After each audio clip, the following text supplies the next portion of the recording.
Welcome to the course on marketing of financial services, and the topic which we are going to cover today is National Pension Scheme, which is also called as NPS. This video is outlined as Introduction to NPS, Regulator and Entities for NPS, Feature and Benefits of NPS, Types of NPS account, and comparing NPS scheme with other tax saving instrument. Dear students, in India, where national wide social security cover is not that robust, individuals here must do their retirement planning while they are earning. By the time people realize it, they are already in the evening of their career.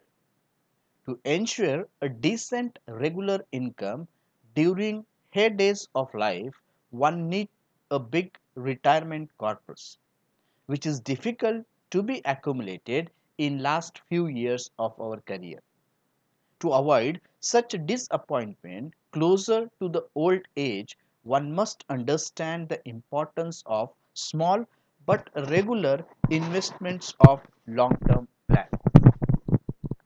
With this, according to United Nations Population Division, world's life expectancy is expected to reach 75 years by 2050 from the present level of 65 years.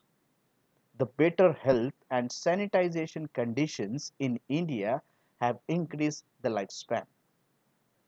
As a result, number of post-retirement years increases, thus rising cost of living, inflation and life expectancy makes retirement planning an essential part of today's life. To provide social security to more citizens, the government of India started the National Pension Plan.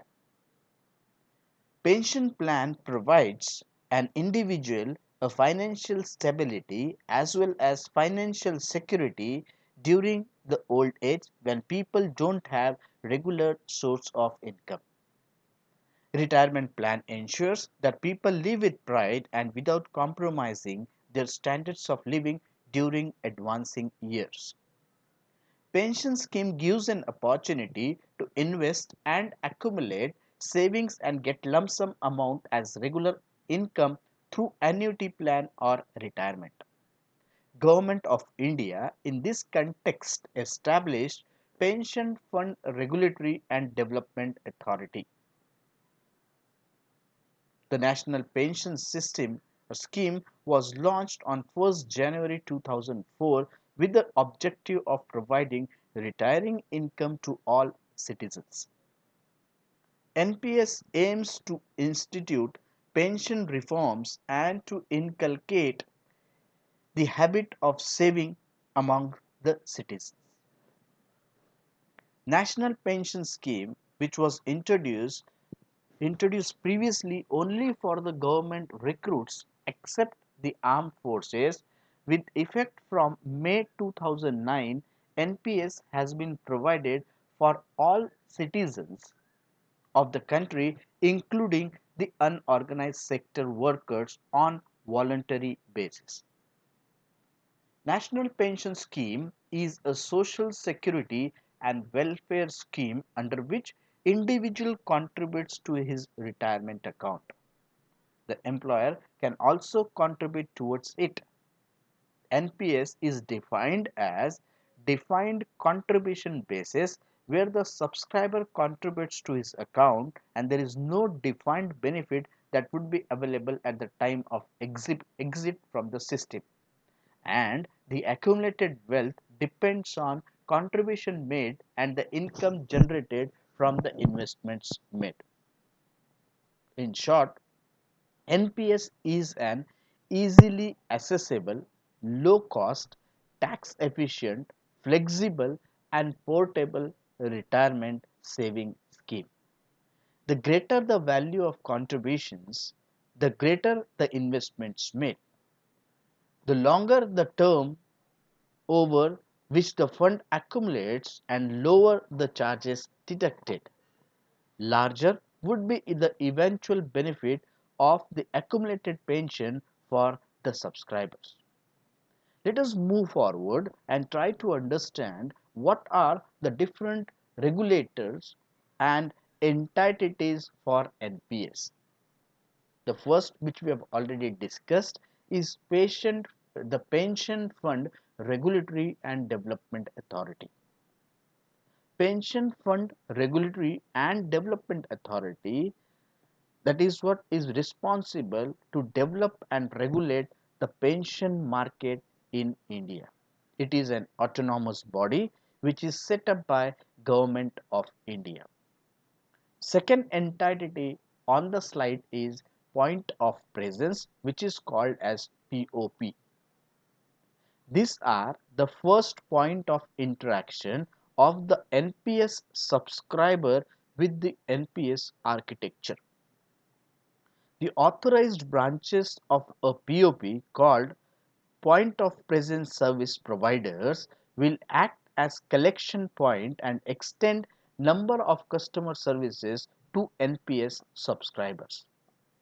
The Pension Fund Regulatory and Development Authority has authorized 58 institutions, including public sector bank, private sector bank, private financial institutions and departments of post, that opens a new window as points of presence for opening the national pension system accounts of the citizen. We move to the next definition and try to understand a next entity for NPA, that is Central Record Keeping Agency, which is written also acronym as CRA.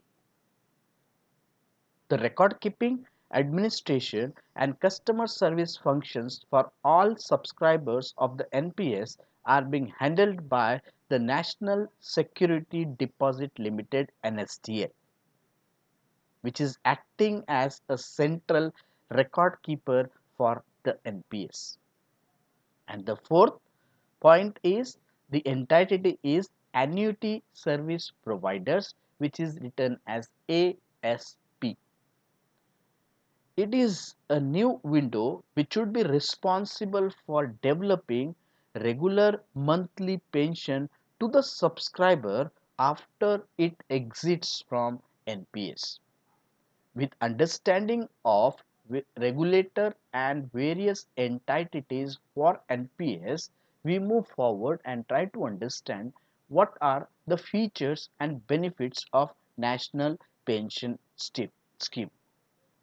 The first is it is voluntary, means there is no compulsion.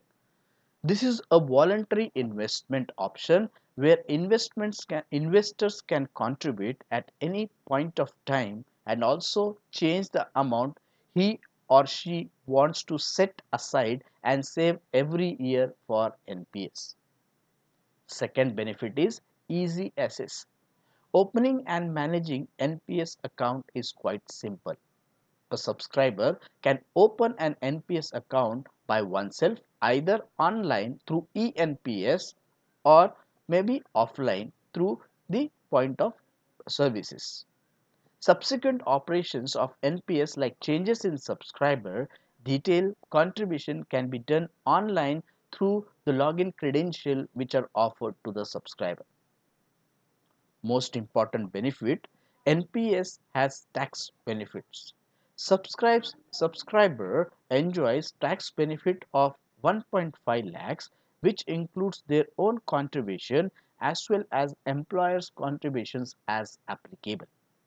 The tax benefit can be claimed under Section 80CCD1 and 80CCD2 of the income tax. Apart from that, a taxpayer can claim additional tax deduction under Section 80CCD1B for maximum of 50,000 in a financial year. Moreover, NPS also has a benefit of flexibility. Subscriber can choose as well as change his/her own investment options, that is through active or auto choice option, and pension fund who manages his or her investments. There is a chance of portability, which is one of the core attributes of this pension scheme. NPS provides smooth portability of PRAN account across jobs and location.